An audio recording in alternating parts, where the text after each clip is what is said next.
யார் பசங்க? உங்கள் பசங்க. எனக்கு என் பசங்க இருக்குதா? அது யாருக்கு கொண்டதா? அது யாருக்கு கொண்டது? இது யார் தெரியும்?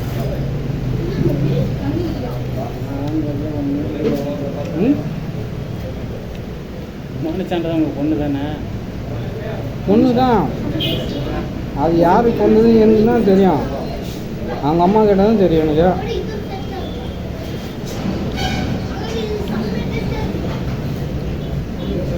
அவங்க வீட்டுக்கு தானே பாருங்க. நான் உங்களுக்கு வேறு எதுவும் சாப்பிட்டு சொல்கிறேன் பாய். சாப்பிட்டு சொல்கிறேன் பாய்.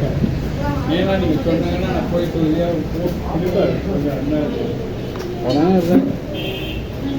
என்ன சொல்கிறாரு பாய்? ஆர்டர் பண்ண சொல்கிறாரு. புதினா சட்னி மட்டும் கொஞ்சம் கொடு பாய். வெஜ்ஜு நான் புதுட்டு புதினா சட்னி கொடுக்குது.